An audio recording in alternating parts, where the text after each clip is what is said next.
Pakistan's political emergency, momentarily made sense of. One of Pakistan's twin emergencies was settled for the current week. The other one, not really. On Thursday, the country's High Court conveyed a memorable decision that settled a protected emergency that came to fruition last week. The court censured Prime Minister Imran Khan, a self-designed egalitarian pioneer and previous cricket star who is more big name than legislator. Khan, the court governed, had acted illegally when he disintegrated Pakistan's parliament last week to try not to lose power through a no-certainty vote. It was an astounding and consoling choice, specialists in the country's legislative issues said, given the High Court's checkered record as an at some point political partner of Khan. On Thursday, the court favored law and order. However, the basic political emergency that prompted the court's milestone request perseveres. Khan abnormally accused the resistance group's endeavors to remove him on a US-driven unfamiliar connivance. Presently, the parliament has been re-established and will go on with its no-certainty vote against Khan's prevalence Saturday, possible prompting his ouster and remarkable decisions not long from now. Khan, as far as it matters for him, said that he would battle back. The more extensive political emergency, nonetheless, can be followed to the 2018 political race that carried Khan to control. Customarily, the military is the main organization in Pakistan, and it has frequently interceded to Allah's chosen pioneers that impeded its. Khan's ascent is inseparable from military impact over legislative issues, and the occupant state leader blamed the military for a delicate upset for controlling the political race in support of Khan. It was an extremely dubious political decision, says Asfandi Ramir, an analyst at the United States Institute of Peace. There was a significant inquiry over the authenticity of that electing exercise, and the public authority that Khan shaped could simply never get away from the shadow of the contention encompassing that political race, Mir made sense of. All the more as of late, the connection between the military and Khan has deteriorated, and that gave the political resistance an opening to act against him. However, it's not known which job the military played in the High Court's decision. Specialists note that the cruelty of the court's organization recommends the tactical's upfront investment. This is important for a bigger history of precariousness in Pakistan, wherein heads of the state are expelled from power, since they lose the help of Pakistan's military. Medea Afzal, international strategy individual at the Brookings Institution, told Vox. However, regardless of whether the court was impacted by the military, it took the ideal choice, she says. Khan's position debilitated locally. The political and financial circumstance set up for a test to Khan. In the wake of running on a mission that guaranteed not so much defilement but rather more financial chance for poor people, Khan has neglected to convey.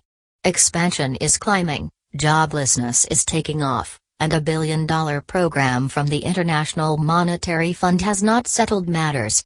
A worldwide examination concerning seaward cash from last year, known as the Pandora Papers, showed that Khan's inward circle had moved cash abroad to keep away from charges, in inconsistency with Khan's libertarian manner of speaking.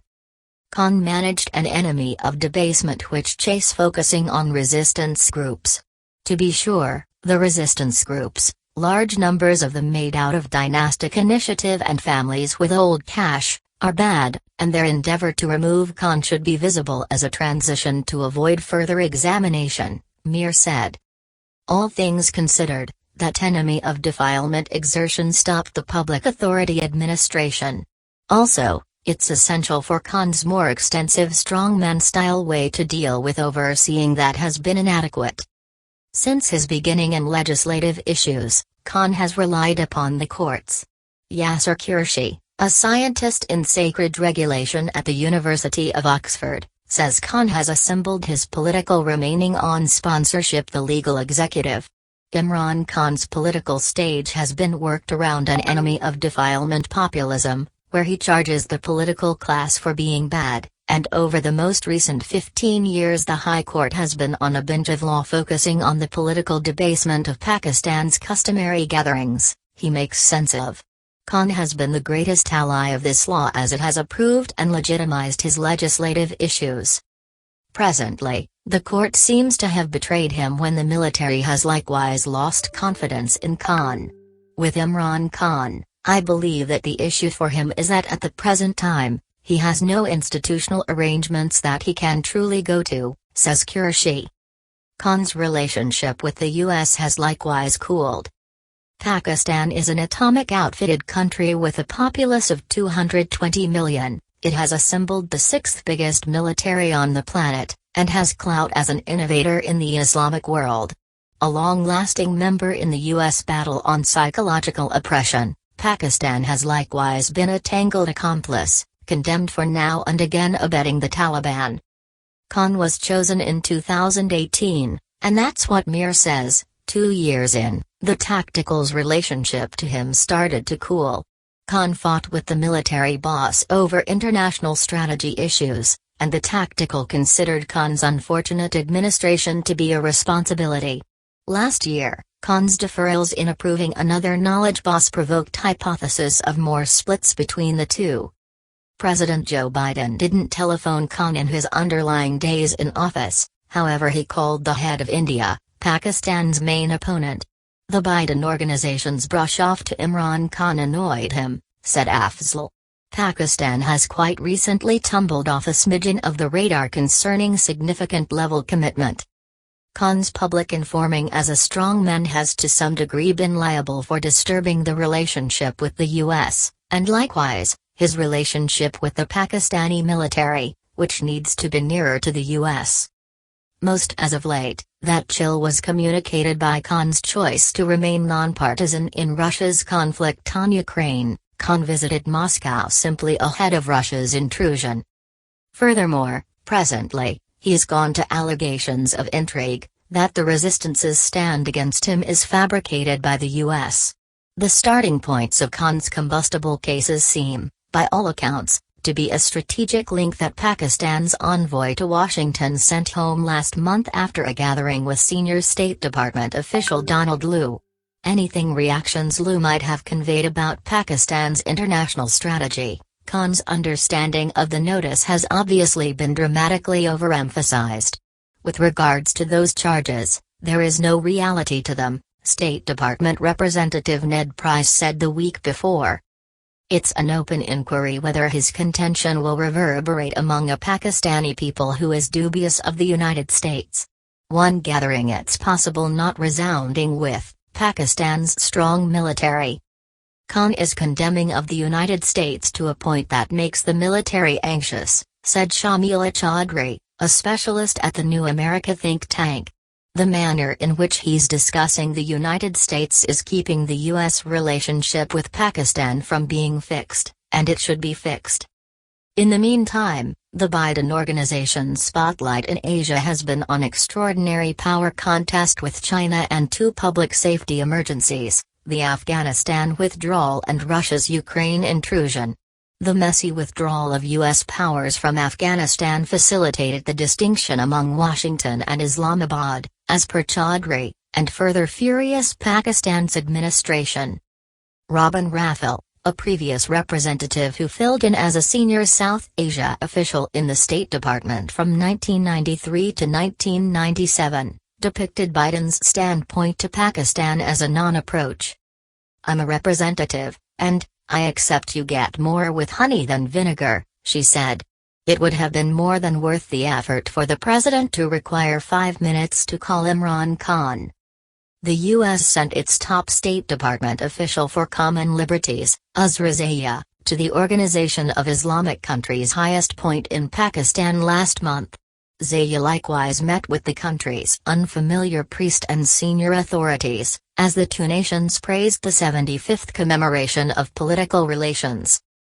In any case, there hasn't been more than that with regards to a positive directive for the U.S.-Pakistan relationship considering the new political and established emergencies in the country. Value's new remarks on the circumstance were brief: "We support Pakistan's sacred interaction and law and order." What occurs straight away? When the parliament finishes its no certainty vote, which might occur when today, It will disintegrate the public authority.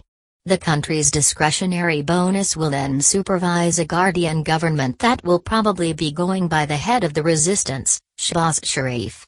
Sharif is the sibling of Nawaz Sharif, a previous state leader himself, who is right now living someplace far off, vanished in shame in the UK as he faces allegations of defilement, and, in that impending vote, Khan will most presumably lose. In any case, even the particulars of those races are antagonistic. Khan had requested that the appointive commission put it down on the calendar inside the following 90 days. Resistance legislators let NPR know that changes are required before the following vote. In any case, they say the tactical will rig the following races. Long haul, things are even less clear. Among common society pioneers in Pakistan, there is understanding that the High Court's decision is really great for constitutionalism. Yet, it might likewise be a vehicle for additional development of the legal executive's capacity to intercede in governmental issues. Qureshi, a specialist on the courts of Pakistan and how they have progressively turned into the authority of governmental issues in the nation, says the greater important points will not be completely perceived until the court delivers the full text of its decision in the following month or thereabouts. That itemized request might start other legitimate trends and, surprisingly, cast the resistance in a terrible light. After the prompt happiness of holding Khan's staring illegal move under control, that judgment might say a ton regarding how the court sees itself, particularly its administrative job over the parliament and head of the state. The chosen organizations are profoundly compelled by the tutelage of excessively engaged appointed foundations, whether it is the military, all things considered, or the legal executive, all the more as of late, said Qureshi. Decisions like this offer them a chance to additionally confirm and grow that job.